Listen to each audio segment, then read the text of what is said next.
Hello everyone, welcome back to my channel. आज हम करेंगे केमिस्ट्री के 3 मार्क्स वाले क्वेश्चंस जो कि सीबीएसई बोर्ड के लिए एंड स्टेट बोर्ड के लिए आपके लिए यूजफुल हो सकते हैं। तो शुरू करते हैं।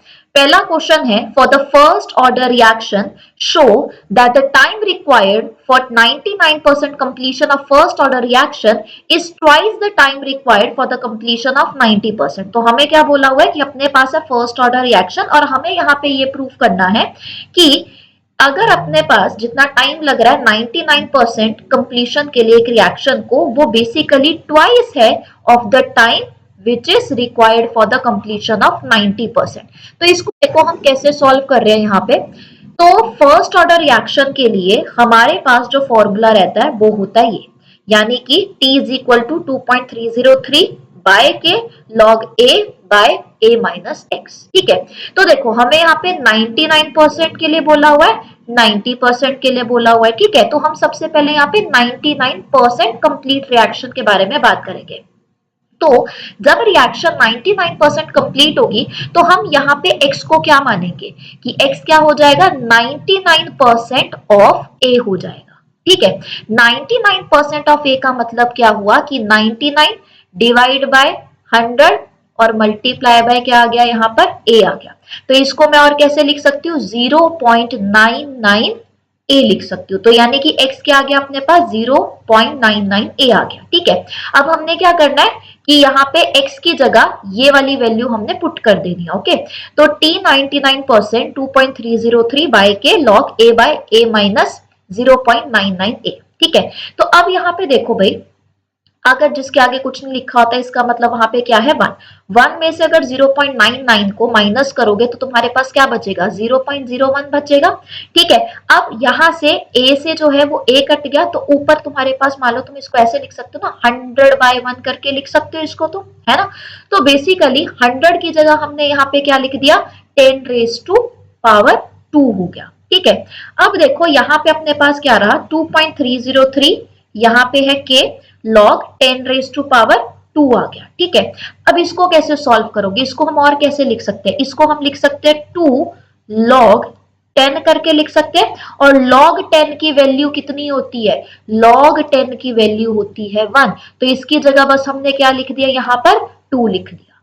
ठीक है, तो हमारा अभी के लिए यहां तक हो गया है सॉल्व। ये किसके लिए सॉल्व किया हमने, जब रिएक्शन 99% कंप्लीट हो चुकी है। तो यहाँ पे देखो, जब रिएक्शन अपनी 90% कंप्लीट होगी तब हम x को क्या मान लेंगे, 90% ऑफ a मान लेंगे, यानी कि 90/100 मल्टीप्लाई बाय a, ऐसे लिखेंगे ना इसको। तो यहाँ पे अपने पास क्या आ जाएगा, 0.90 a आ जाएगा। ठीक है, तो x आ गया अपना ये, बस हमने क्या करना है, x की जगह इस वैल्यू को कर देना पुट। अब यहाँ पे देखो सीधी सी चीज है, 1 माइनस 0.9 कितना आ जाएगा तुम्हारे पास। ठीक है, तो उसके हिसाब से अपने पास वैल्यू कितनी आ रही है, log 10 आ रहा है, यहाँ पे 10 आ जाएगा ना। ठीक है, तो अपने पास यहाँ पे कितना आ गया, log 10 आ गया। और log 10 किसके बराबर होता है, 1 के बराबर होता है। तो अगर 1 के बराबर है तो हमने बस ये वाली वैल्यू यहाँ पर पुट कर दी। तो हमने अब क्या करना है, जो इक्वेशन थी इन दोनों को हमने डिवाइड करना है। तो t 99% डिवाइड बाय t 90%। अब यहाँ पे ध्यान दो, जब हम t 99% के बारे में बात कर रहे थे तो हमने यहाँ पे क्या निकाला था, 2.303 बाय के, फिर उसके बाद यहाँ पे क्या आ रहा था, मल्टीप्लाई बाय 2 आ रहा था। और t90 अपने पास देखो कितना आ रहा है, 2.303 बाय के आ रहा है। तो इससे ये वैल्यू कट गई और अपने पास सिर्फ क्या बचा, यहाँ पे 2 बचा। ठीक है, अब उसके बाद यहाँ पे अगर तुम देखोगे कि ये जो 2 है, हमने क्या प्रूफ करना था कि ये जो t 99% यानी कि जो टाइम लग रहा है 99% ऑफ रिएक्शन कंप्लीट होने के लिए, वो ट्वाइस है ऑफ द टाइम 90% का। तो बस तुमने क्या किया, ये जो है इसको इधर लेके यहाँ पे डिवाइड हो रहा था तो यहाँ पे क्या हो जाएगा, मल्टीप्लाई हो जाएगा, और अल्टीमेटली तुम्हारे पास ये प्रूफ हो गया। ठीक है, तो ये था अपना पहला क्वेश्चन। अब दूसरा क्वेश्चन देख लेते हैं। Explain the variation of molar conductivity of a strong electrolyte and weak electrolyte with concentration through graph. देखो भाई यहाँ पे दो टर्म्स के बारे में बात की हुई है, एक तो स्ट्रॉन्ग इलेक्ट्रोलाइट के बारे में बात की हुई है और एक वीक इलेक्ट्रोलाइट के बारे में बात की हुई है। स्ट्रॉन्ग इलेक्ट्रोलाइट का मतलब क्या होता है कि जिसको जब तुम पानी के अंदर डालते हो तो पूरा का पूरा डिसोसिएट हो जाता है, जैसे कि अपने पास यहाँ पे क्या है, KCl। KCl को पानी के अंदर डालोगे तो किसमें चेंज होगा, K positive plus Cl negative के अंदर चेंज हो जाएगा। वीक इलेक्ट्रोलाइट का मतलब क्या होता है, जो पार्शली डिसोसिएट करता है, ठीक है। पार्शली डिसोसिएट का मतलब क्या हो गया, जैसे मान लो अपने पास है CH3COOH, इसको हम क्या बोलते हैं, इथेनॉइक एसिड, या फिर कॉमन नेम में हम इसको बोल देते हैं एसिटिक एसिड। तो जब ये पानी में जब तुम इसको डिसॉल्व करते हो तो ये किसमें चेंज होगा, CH3COO negative plus H positive में होगा चेंज, ठीक है। अब देखो यहाँ पे किसके बारे में पूछा हुआ है, मोलर कंडक्टिविटी के बारे में पूछा हुआ है। कंडक्टिविटी मतलब कि क्या हुआ, जो इलेक्ट्रिसिटी को पास करवा दे, राइट। अब यहाँ पे ध्यान देना भाई, जब भी हम स्ट्रॉन्ग इलेक्ट्रोलाइट के बारे में बात करते हैं तो स्ट्रॉन्ग इलेक्ट्रोलाइट, जैसे कि हम किसके बारे में बात कर रहे हैं यहाँ पे, KCl के बारे में, तो जब पानी के अंदर डालोगे तो पूरा का पूरा यहाँ पे डिसोसिएट हो जाएगा, ठीक है। तो यहाँ पे ना हम एक इक्वेशन देखते हैं, उस इक्वेशन का नाम होता है डिबाय हक्कल ऑन सागर इक्वेशन।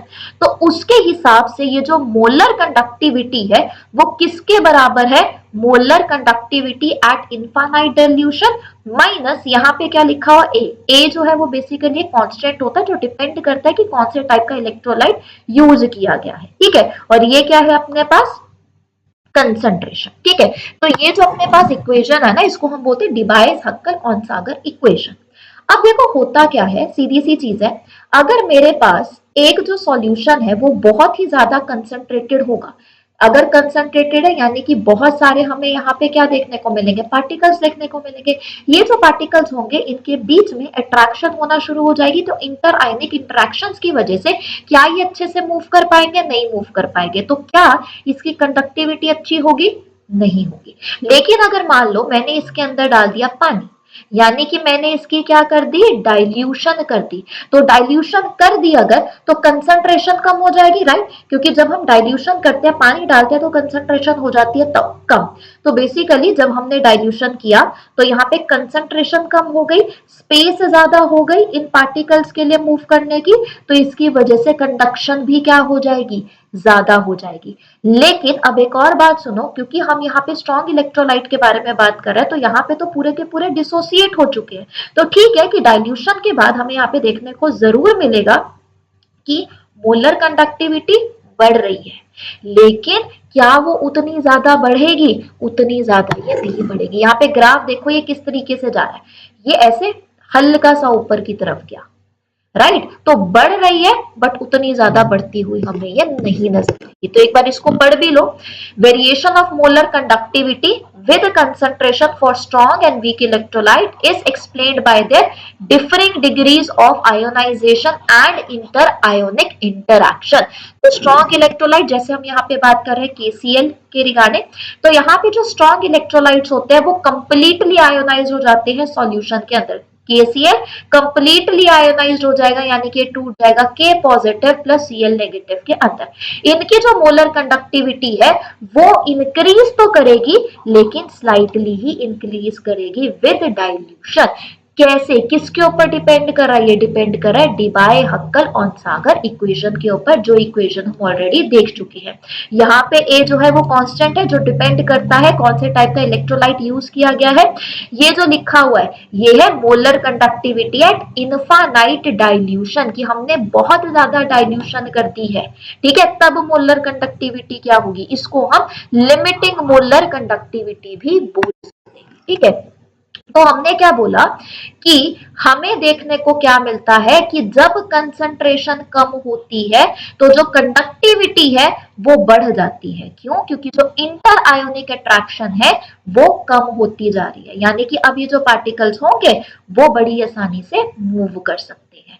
और ये जो लिमिटिंग मोलर कंडक्टिविटी है एट इनफाइनाइट डाइल्यूशन, इसको हम ऑब्टेन भी कर सकते हैं। हमने बस यहाँ पे क्या कर देना, एक्सट्रापोलेट कर देना यहाँ पे इसको, ठीक है। तो अपने पास यहाँ पे जो लिमिटिंग मोलर कंडक्टिविटी है इनफाइनाइट डाइल्यूशन पे वो ऑब्टेन हो जाएगी, ठीक है। अब यहाँ पे देखो वीक इलेक्ट्रोलाइट का केस, जैसे यहाँ पे हमने किसके बारे में बात की है, एसिटिक एसिड के बारे में, और एसिटिक एसिड का दूसरा नाम क्या होता है? Ethanoic acid.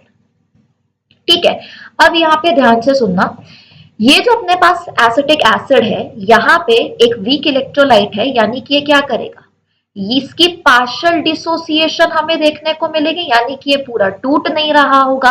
कैसे टूटेगा? CH3COO negative plus H positive से ये टूट रहा होगा। तो जो वीक इलेक्ट्रोलाइट्स होते हैं वो पार्शियली आयनाइज्ड होते हैं।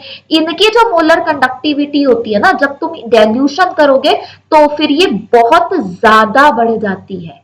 ठीक है, और ये जो लार्ज इंक्रीज हमें देखने को मिल रहा है वो इस वजह से देखने को मिल रहा है कि डाइल्यूशन से आयोनाइजेशन और ज्यादा बढ़ना शुरू हो जाता है। ठीक है, और इसको हम क्या बोलते हैं? ऑसवाल्ड डाइल्यूशन लॉ बोलते हैं। तो जो हमें ग्राफ देखने को मिलेगा ना, तो ये नॉन लीनियर ग्राफ होगा और ये लिमिटिंग वैल्यू तक रीच नहीं कर रहा होगा, यानी कि हम यहाँ पे जो मोलर कंडक्टिविटी है एट इनफाइनाइट डाइल्यूशन उसको हम नहीं निकाल सकते हैं, उसको हम सिर्फ कैलकुलेट कर सकते हैं Kohlrausch law of independent migration of ions के थ्रू। तो देखो यहाँ पे हमें जो ग्राफ देखने को मिल रहा है वो बिल्कुल ऐसे सीधा देखने को मिल रहा है, क्योंकि यहाँ पे जो मोलर कंडक्टिविटी है ना ऑफ इनफाइनाइट डाइल्यूशन वो एकदम से बढ़ रहा है। ठीक है, लेकिन हमने क्या देखा था कि स्ट्रॉन्ग इलेक्ट्रोलाइट के केस में वो एकदम से नहीं बढ़ रहा था, वो धीरे से स्लाइटली वो बढ़ रहा था। ठीक है, तो ये जो दो ग्राफ्स है वो तुम्हें अच्छे से आने चाहिए। नेक्स्ट क्वेश्चन देखो, convert propene to propane two ol benzyl chloride into benzyl alcohol ethyl magnesium chloride into propane 1 ol. तो सबसे पहले क्या बोला हुआ है कि तुमने प्रोपीन को कन्वर्ट करना है प्रोपेन टू ऑल। जब भी ऐसे कन्वर्जन वाले क्वेश्चन आएंगे ना, पहले तो क्या करना है, जैसे यहाँ पे लिखा हुआ है प्रोपीन, तो यहाँ पे प्रोपीन को करो भाई ड्रॉ। ठीक है, देन उसके बाद इसको कन्वर्ट किस में करना है? हमने प्रोपेन टू ऑल में कन्वर्ट करना है। तो प्रोपेन टू ऑल क्या हो गया? CH3 CH, यहाँ पे आ गया OH और यहाँ पे आ गया अपने पास CH3, राइट। अब इन दोनों के बीच में डिफरेंस देखो, यहाँ पे भी 3 कार्बन, यहाँ पे भी 3 कार्बन। फर्क किसमें आ रहा है? यहाँ पे कि यहाँ पे इधर लगा हुआ है डबल बॉन्ड और यहाँ पे हमें क्या देखने को मिल रहा है? OH।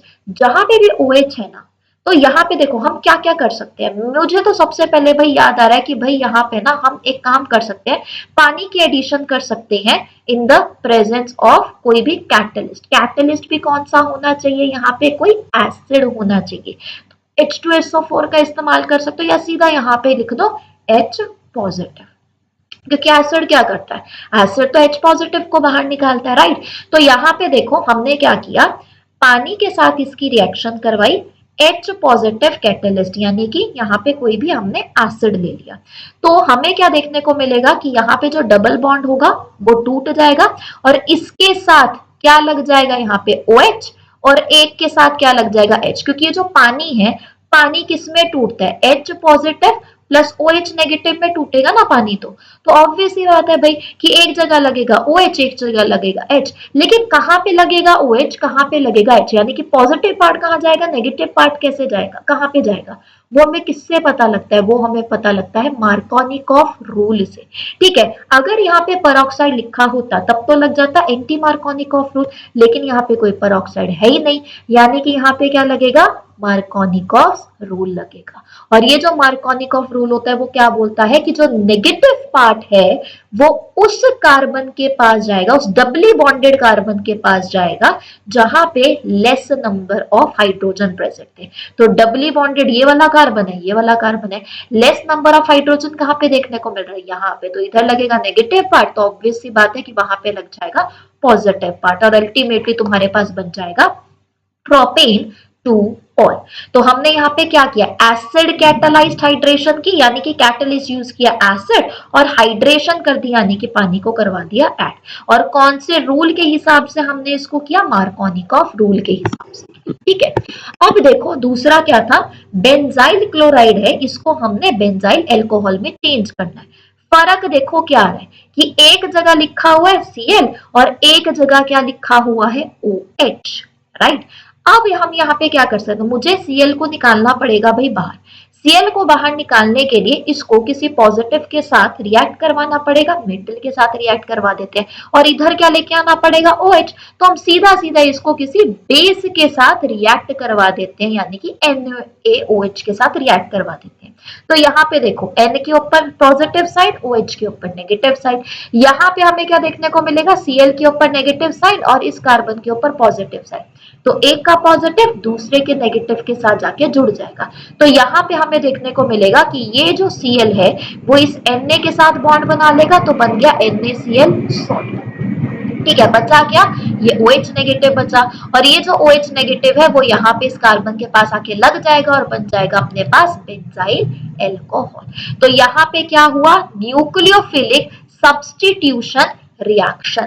ये जो न्यूक्लियोफाइल है, न्यूक्लियोफाइल क्या होता है, जिसके ऊपर नेगेटिव चार्ज है, तो न्यूक्लियोफाइल ने क्लोरीन को क्या कर दिया, सब्स्टिट्यूट कर दिया, तो बन गई ये न्यूक्लियोफिलिक सब्स्टिट्यूशन रिएक्शन। ठीक है, अब उसके बाद देखो नेक्स्ट हमें बोला था कि इथाइल मैग्नीशियम क्लोराइड को तुम्हें चेंज करना है प्रोपेन 1 में।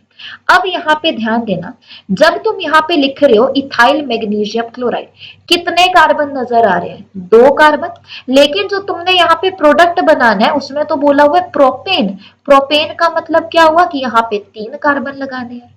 तो ये नहीं है कि सिर्फ MgCl को बाहर निकाल दिया और OH यहाँ पे हमने ऐड कर दिया, यहाँ पे हमें एक कार्बन एक्स्ट्रा ऐड करवाना पड़ेगा।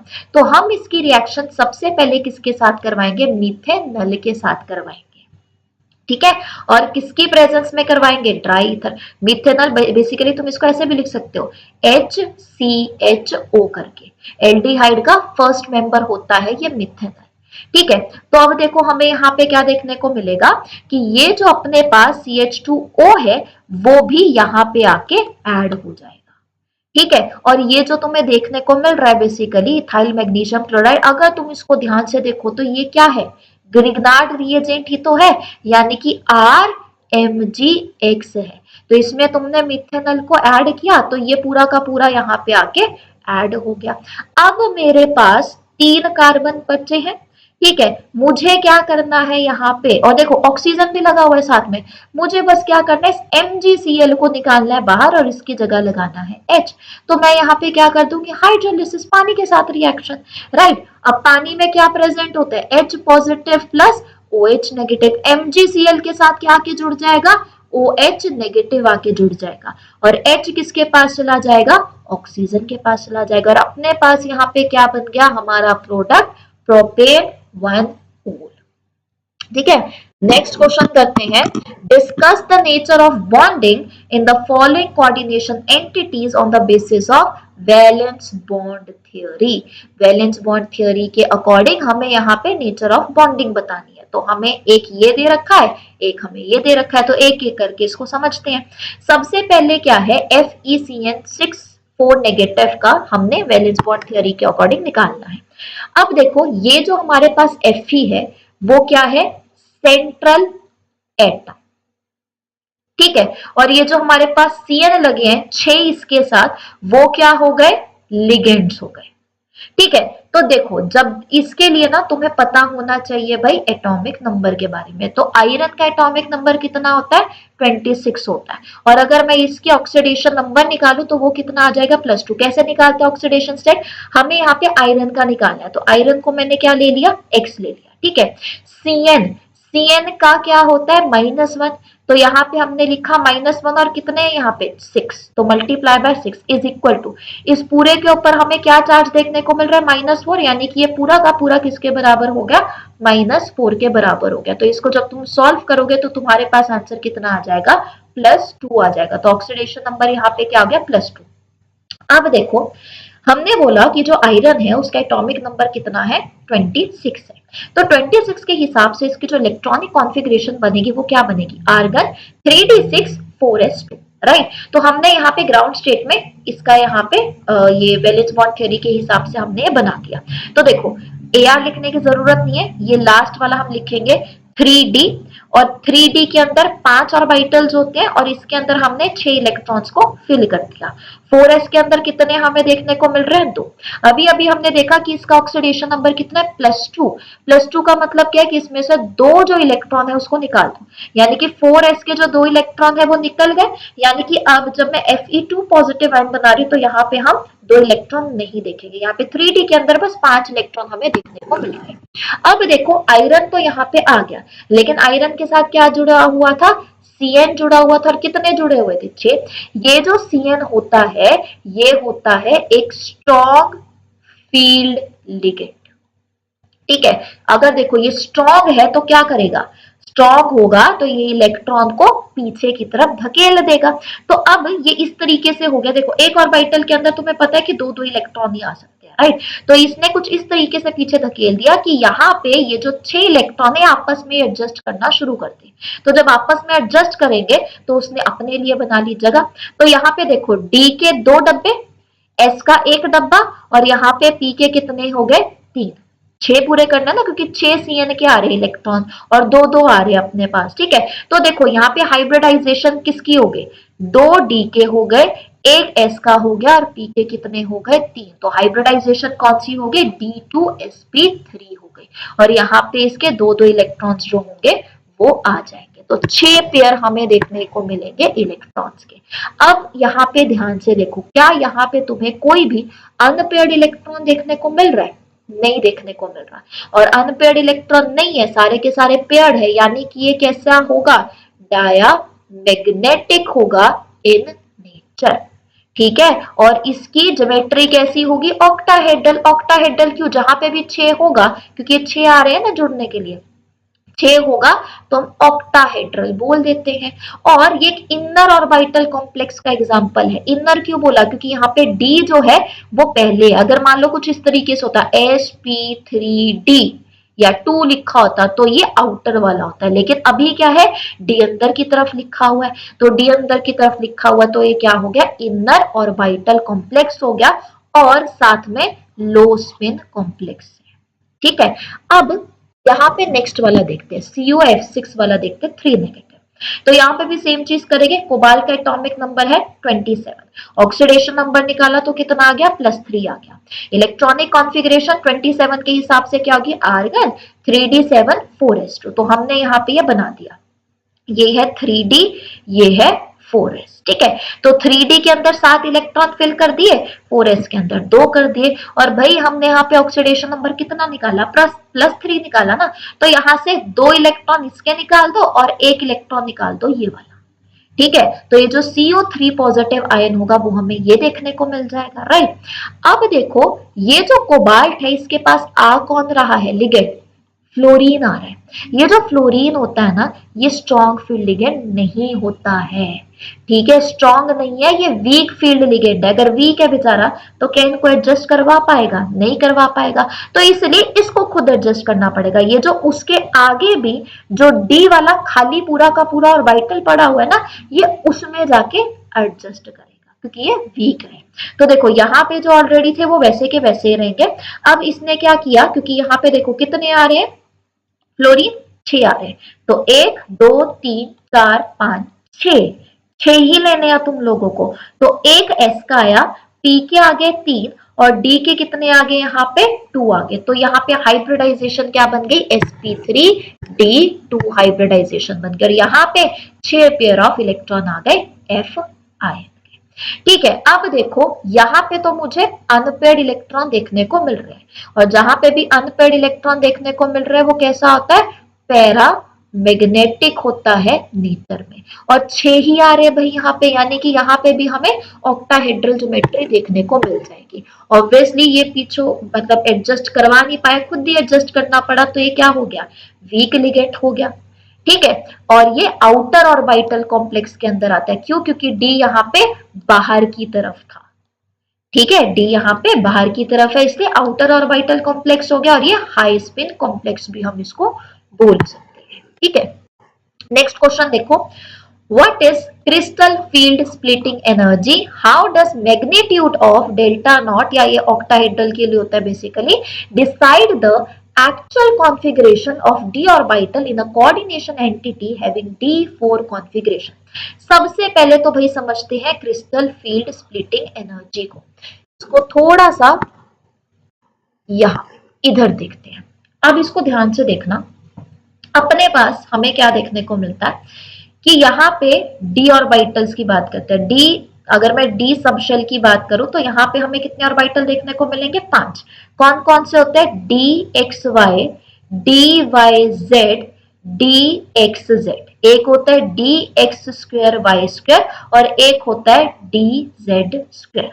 ठीक है, अब देखो होता क्या है कि यहाँ पे जब कोई लिगेंड आता है तो इसके अराउंड की जो फील्ड होगी वो चेंज होना शुरू हो जाएगी, और जब इसके अराउंड की फील्ड चेंज होना शुरू हो जाएगी तो इसकी एनर्जी बढ़ जाएगी। तो इसकी एनर्जी बढ़ गई, बढ़ना तो मैं ऊपर की तरफ लेके जा रही हूँ। ठीक है, तो यहाँ पे इधर पहुंच गया। ठीक है, अब जब इसकी एनर्जी बढ़ती है ना तो हमें देखने को मिलता है कि ये जो है ना इसके ऑर्बिटल ये डीजनरेट कर जाते हैं, यानी कि खुद टूट जाते हैं। अभी हम किसके हिसाब से बात कर रहे हैं? ऑक्टाहेड्रल के हिसाब से बात करें तो ऑक्टाहेड्रल में हमें क्या देखने को मिलता है कि ये जो 3 ऑर्बिटल है वो नीचे आ जाएंगे और 2 ऑर्बिटल जो है वो ऊपर की तरफ आ जाएंगे। अब 3 ऑर्बिटल कौन से नीचे है? D x Y, D Y Z and D x Z. और ऊपर कौन से अपने पास? D Z square and D x square Y square. ठीक है, अब देखो ये जो नीचे है वो कितने हैं? 3। तो हम इसको क्या लिखते हैं? T2G, और इसको हम लिखते हैं EG। कैसे इसको याद कर सकते हो कि 3 है, यहाँ पे भी देखो T2G 3 है। ठीक है, यहाँ पे ये 2 है तो इसको कैसे याद कर लिया? EG।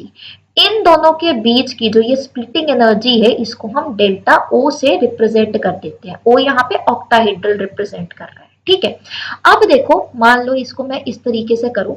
अब अगर मुझे सिर्फ यहाँ की एनर्जी निकालनी हो तो हम इसको कैसे निकालेंगे? ये क्या है? ये कितनों से ऊपर है? 3 से ऊपर है तो 3/5 ऑफ डेल्टा O।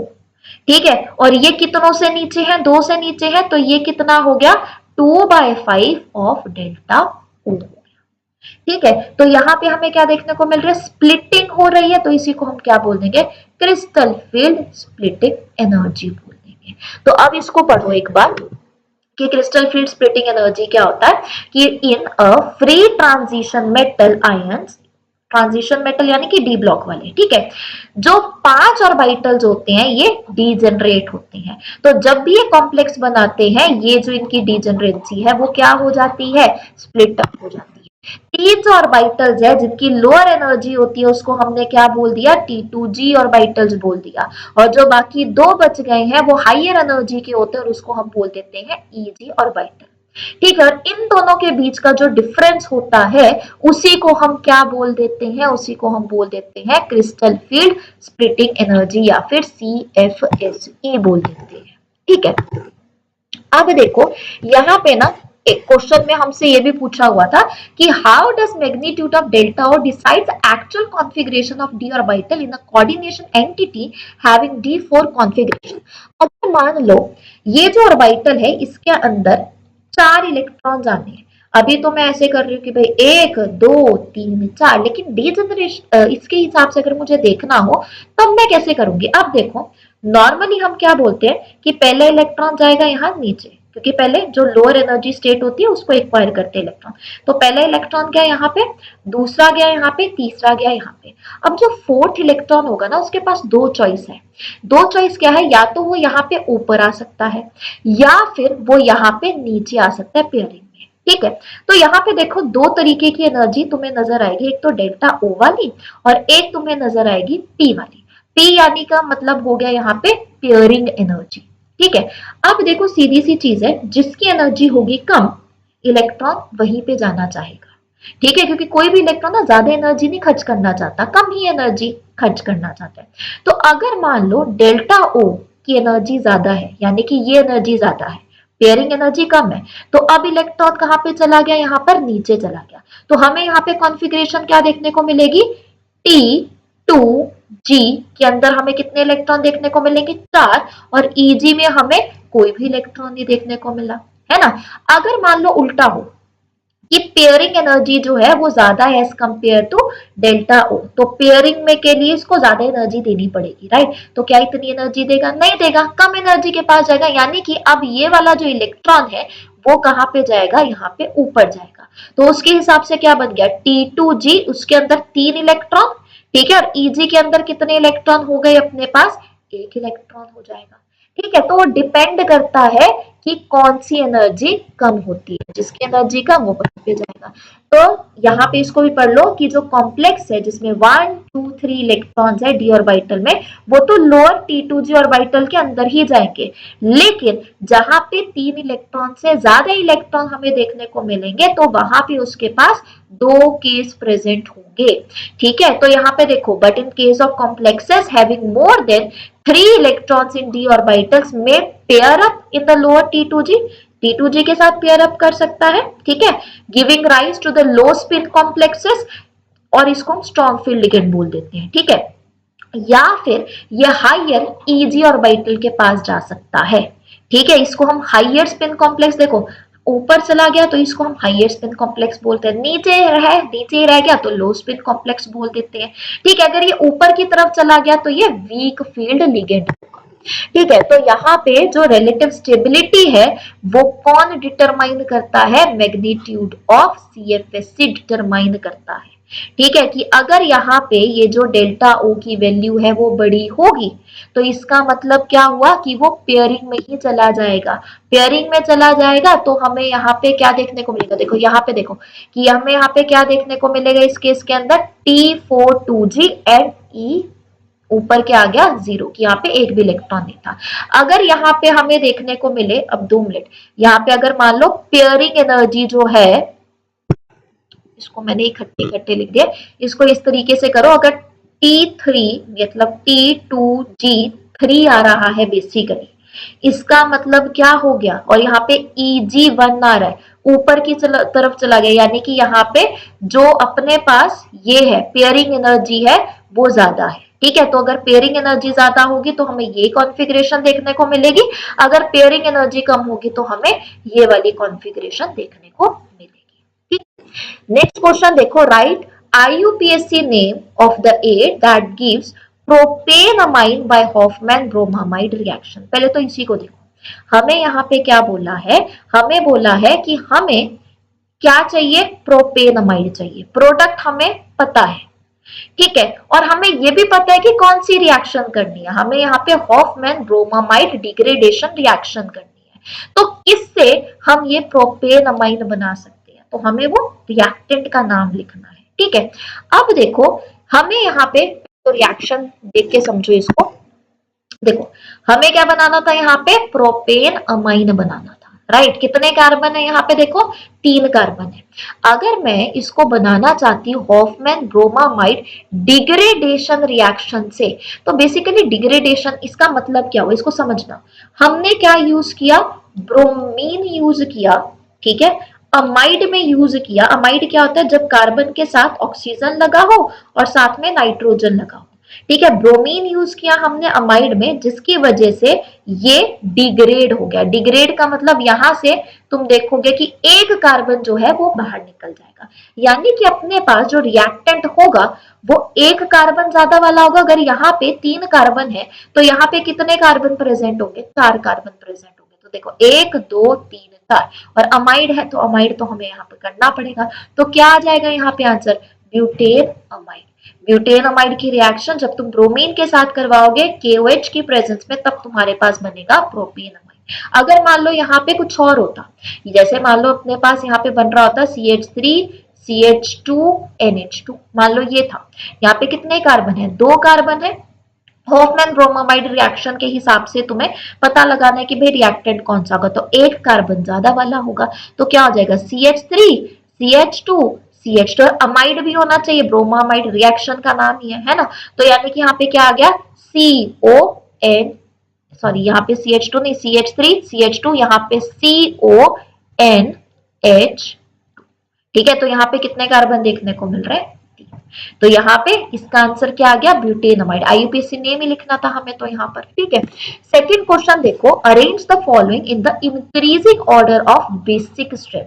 तो हमें यहाँ पे तीन चीजें दे रखी है, हमें बेसिक स्ट्रेंथ के हिसाब से इसको इंक्रीजिंग ऑर्डर में करना है। इंक्रीजिंग ऑर्डर का मतलब क्या हो गया, छोटे से बड़े में करना है, राइट। अब भाई ध्यान से देखो, ये जो हमें दे रखे थे इतने सारे, उसके अंदर क्या क्या प्रेजेंट है।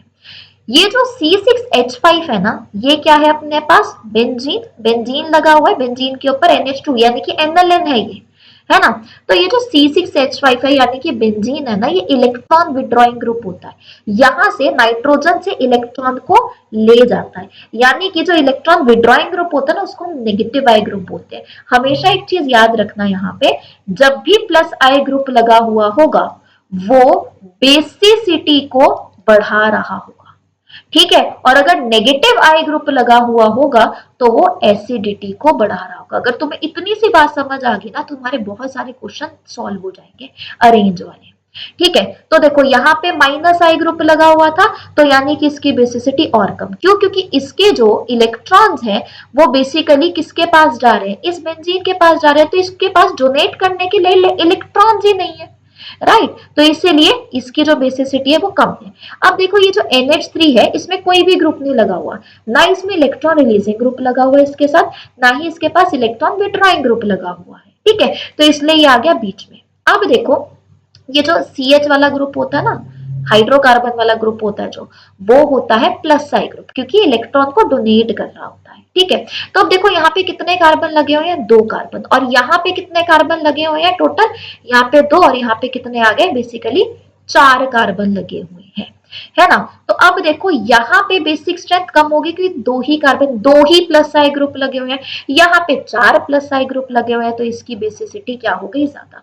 तो हमेशा इसके हिसाब से ध्यान रखना, प्लस आई ग्रुप का मतलब क्या हो गया, इलेक्ट्रॉन रिलीजिंग ग्रुप। तो जहां पे भी इलेक्ट्रॉन रिलीजिंग ग्रुप होगा वो बेसिसिटी को बढ़ा रहे होंगे, जहां पे भी नेगेटिव आई ग्रुप लगा हुआ होगा वो एसिडिटी को बढ़ाने का काम कर रहे होंगे, ठीक है। नेक्स्ट क्वेश्चन देखो, give one chemical test to distinguish between aniline and benzyl amine. Aniline और बेंजाइल अमाइन को डिस्टिंग्विश करने के लिए कौन सा टेस्ट हम कर सकते हैं। तो सबसे पहले तो एनएलएन क्या होता है, बेंजीन की रिंग जिसके ऊपर लगा हुआ हो NH2, ठीक है, ये है एनएलएन। और वहीं पे अगर मैं यहाँ पे बात करूं, तुम्हारा कहाँ गया ये, बेंजाइलमाइन। बेंजाइलमाइन का मतलब क्या हुआ कि तुम्हारे पास है बेंजीन की रिंग, उसके साथ लगा हुआ है CH2 एंड देन लगा है NH2। तो देखो एनएलएन क्या था, बेंजीन की रिंग थी, सीधा NH2 लग गया, ये था एनएलएन। और ये क्या है अपने पास, ये है बेंजाइलमाइन।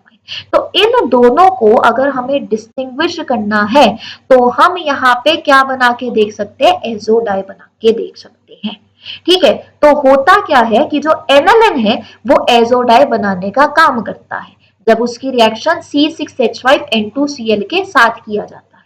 लेकिन ये जो अपने पास बेंजाइलमाइन होता है, ये एजो डाई की फॉर्मेशन नहीं करता, ठीक है।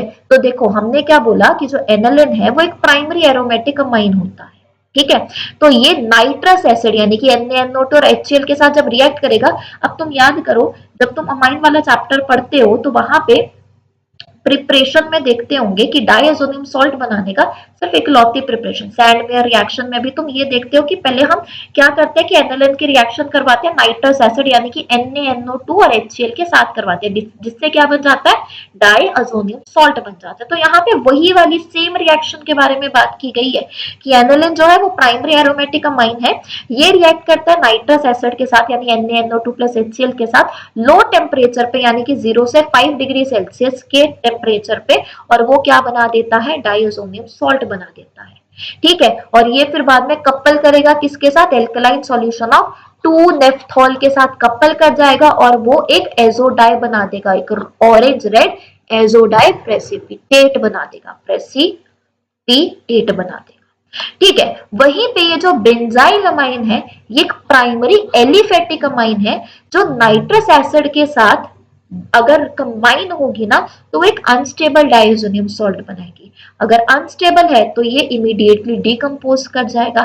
ठीक है, तो उसकी वजह से कलरलेस सॉल्यूशन देखने को मिलता है, नाइट्रोजन गैस बस बाहर निकल जाती है। ठीक है, लेकिन यहाँ पे डाइएजोडाई की फॉर्मेशन नहीं होती है। तो एक बार रिएक्शन भी देख लो, अपने पास था एनालिन, NaNO2 और HCl की प्रेजेंस में 0 to 5 डिग्री सेल्सियस में, यानी कि 5 डिग्री सेल्सियस से कम टेम्परेचर पे हमें क्या बनता हुआ नजर आता है, डाइएजोनियम सॉल्ट। ठीक है, अब ये जो डाइएजोनियम सॉल्ट है वो 2 नेफ्थॉल के साथ रिएक्ट करता है और अपने पास यहाँ पे क्या बन गया, एजोडाई। ठीक है, तो यहाँ पे एनालिन के साथ रिएक्शन होगी, मतलब कि यहाँ रिएक्शन करके एजोडाई बन रहा है, बेंजाइलमाइन के साथ नहीं हो रहा है। नेक्स्ट क्वेश्चन देखो, pKb of aniline is more than that of methyl amine, why? सबसे पहले तो पीकेबी के बारे में थोड़ी सी बात कर लेते हैं। नॉर्मली जब भी हम बोलते हैं ना बेसिसिटी, अगर किसी की बेसिसिटी ज्यादा होती है तो उसका जो केबी है, यानी कि बेसिसिटी कांस्टेंट जो होता है वो भी हाई होता है। लेकिन अगर मैं पी के बी के बारे में बात करूं, पी लग गया यहाँ पे, इसका मतलब है कि हम इसको लोगैरिथमिक स्केल पे देख रहे हैं। नॉर्मल तुमने देखा होगा ना, पीएच किसके बराबर होता है, माइनस लॉग एच पॉजिटिव के बराबर होता है। या फिर अगर तुम पीओएच देखते हो तो वो किसके बराबर होगा, minus log O H negative के बराबर होगा, है ना। तो इसका मतलब क्या है, इसका मतलब ये है कि यहाँ पे नेगेटिव साइन आ रहा है। तो अगर के भी बढ़ रहा था तो अगर मैं लोगैरिथमिक स्केल पे देखूंगी तो ये क्या हो जाएगा, कम। यानी कि जिसका पी के भी कम होगा उसकी बेसिसिटी होगी यहाँ पर ज्यादा। तो हमने क्या बोला, जो पी के बी है एनालिन का वो ज्यादा है। ज्यादा का मतलब क्या हो गया, ज्यादा का मतलब ये हो गया कि भाई इसका जो बेसिसिटी है वो क्या है, कम है as compare to methyl amine. ऐसा क्यों? अब इसको ध्यान से देखना, एनालिन क्या होता है अपने पास, बेंजीन की रिंग, और बेंजीन की रिंग के ऊपर क्या लगा होगा, NH2। मिथाइल अमाइन का क्या मतलब होता है कि अपने पास CH3 था और साथ में क्या लगा हुआ है, NH2। हमने अभी अभी बात की कि अगर प्लस आई ग्रुप लगा हुआ होगा, यानी कि इलेक्ट्रॉन रिलीजिंग ग्रुप अगर यहाँ पे लगा हुआ होगा तो वो क्या कर रहा होगा, वो बेसिसिटी को इंक्रीज करने का काम करेगा। और अगर यहाँ पे नेगेटिव आई ग्रुप लगा हुआ होगा, यानी कि इलेक्ट्रॉन विड्रॉइंग ग्रुप लगा हुआ होगा, तो वो क्या करेगा, वो बेसिसिटी को कम, यानी कि एसिडिटी को बढ़ाने का काम कर रहा होगा। राइट, तो अब देखो ये जो बेंजीन रिंग है, अभी अभी हमने बात की कि जो बेंजीन रिंग है वो नेगेटिव आई ग्रुप होता है, यानी कि इलेक्ट्रॉन विड्रॉइंग ग्रुप होता है, तो बेसिसिटी क्या हो गई, कम हो गई। बेसिसिटी कम का मतलब के बी कम, के बी कम यानी कि पी के बी की वैल्यू क्या आएगी, यहाँ पे ज्यादा। और यहाँ पे जो CH3 वाला ग्रुप होता है अपने पास, वो कैसा होता है, प्लस आई ग्रुप होता है ना, प्लस आई ग्रुप यानी कि इलेक्ट्रॉन रिलीजिंग ग्रुप होता है। इलेक्ट्रॉन रिलीजिंग ग्रुप लगेगा तो बेसिसिटी बढ़ गई, बेसिसिटी बढ़ गई यानी कि केबी की वैल्यू बढ़ गई, और इसका मतलब क्या हो गया, पी के बी की वैल्यू कम हो जाएगी। ठीक है, तो ये है अपना आंसर, इसको पढ़ भी लो।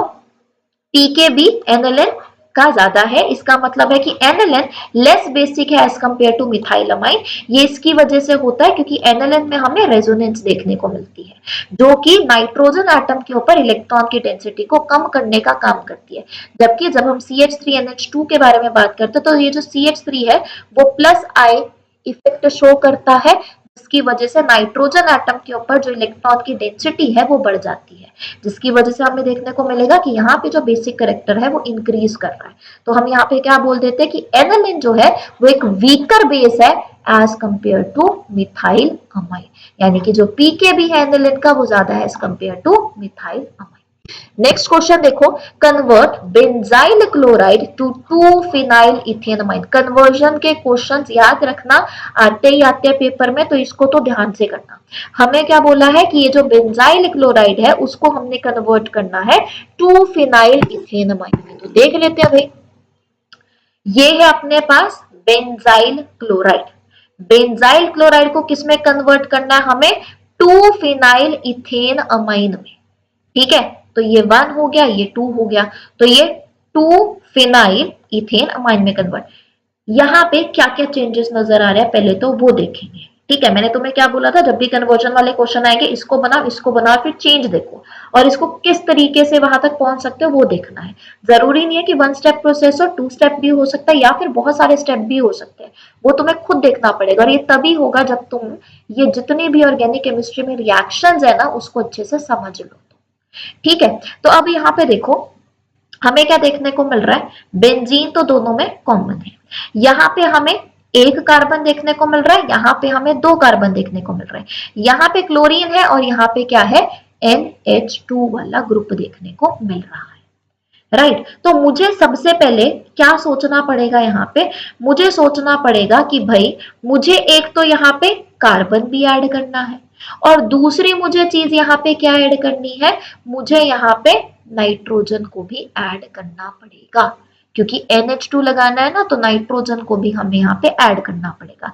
तो हम यहाँ पे KCN एल्कोहलिक KCN के साथ इसकी रिएक्शन कर देंगे। तो जब KCN के साथ इसकी रिएक्शन कर देंगे तो देखो क्या होगा, ये जो क्लोरीन है ये निकल जाएगा बाहर। ठीक है, किसके साथ निकलेगा, के साथ निकल जाएगा ना, क्योंकि ये क्या है पॉजिटिव और Cl क्या है नेगेटिव, तो यहाँ पे KCl निकल गया बाहर, क्या बचा CN इसके पास आके लग गया तो CH2 CN बन गया।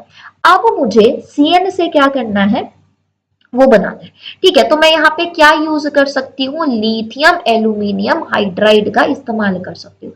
ये जो लिथियम एल्यूमिनियम हाइड्राइड होता है वो एक रिड्यूसिंग एजेंट की तरह काम करता है। रिड्यूसिंग एजेंट का यहाँ पे क्या मतलब हो गया, रिड्यूसिंग एजेंट का मतलब हो गया कि यहाँ पे हाइड्रोजन को ऐड करना है। तो भाई देखो यहाँ पे कार्बन और नाइट्रोजन के बीच में ट्रिपल बॉन्ड है, राइट।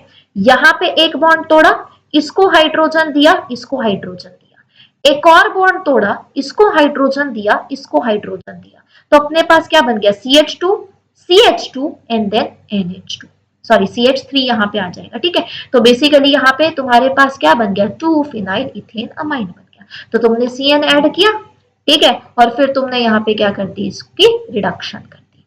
अब देखो next question, why do primary amines have higher boiling point as compare to tertiary amine. Primary amine की टर्शियरी अमाइन के मुकाबले ज्यादा हायर बॉइलिंग पॉइंट क्यों होता है। अब देखो अगर मैं यहां पर बात करूं, अगर मैं टर्शियरी अमाइन के बारे में बात करूं, पहले तो ये देख लो कि भाई प्राइमरी अमाइन क्या होता है, टर्शियरी अमाइन क्या होता है। अगर मैं इसको कुछ इस तरीके से लिखूं CH3NH2, ये क्या है प्राइमरी अमाइन। ठीक है, सेकेंडरी अमाइन में हम क्या करते हैं, एक और हाइड्रोजन को बाहर निकाल देते हैं, तो नाइट्रोजन यहाँ पे आ गया तुम्हारे पास CH3, यहाँ पे भी आ गया तुम्हारे पास मान लो CH3, अभी R ग्रुप, यहाँ पे जितना मर्जी कार्बन लगे हुए हो सकते हैं। ठीक है, और यहाँ पे आ गया H, तो दो कार्बन लग गया ना नाइट्रोजन के साथ, तो ये क्या आ गया सेकेंडरी अमाइन। एक और हाइड्रोजन बचा ना, इसको भी बाहर निकाल देते हैं, तो अपने पास नाइट्रोजन, यहाँ पे CH3, यहाँ पे CH3, यहाँ पे CH3, तो ये क्या बन गया तुम्हारे पास टर्शरी अमाइन बन गया।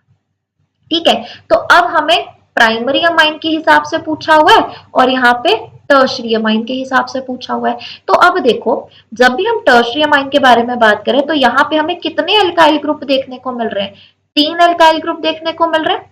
ठीक है, अब यहाँ पे देखो ये जो प्राइमरी अमाइन है उसमें मुझे सिर्फ कितने देखने को मिल रहे हैं, एक ही देखने को मिल रहा है अल्काइल ग्रुप। तो अगर यहाँ पे 3 अल्काइल ग्रुप प्रेजेंट है तो क्या ये इंटरमोलिकुलर हाइड्रोजन बॉन्डिंग कर सकता है, नहीं कर सकता, हाइड्रोजन ही नहीं है भाई इसके पास, तो इंटरमोलिकुलर हाइड्रोजन बॉन्डिंग करेगा कहां से, है ना। तो यहाँ पे ये इंटरमोलिकुलर हाइड्रोजन बॉन्डिंग नहीं कर सकता, लेकिन यहाँ पे ये इंटरमोलिकुलर हाइड्रोजन बॉन्डिंग कर सकता है। तो यहाँ पे कर सकता है जिसकी वजह से बॉइलिंग पॉइंट बढ़ गया, यहाँ पे नहीं कर सकता तो बॉइलिंग पॉइंट जो है वो कम हो गया। सो आई होप कि तुम्हें ये जो 3 मार्क्स वाले जो क्वेश्चंस है वो समझ में आए होंगे।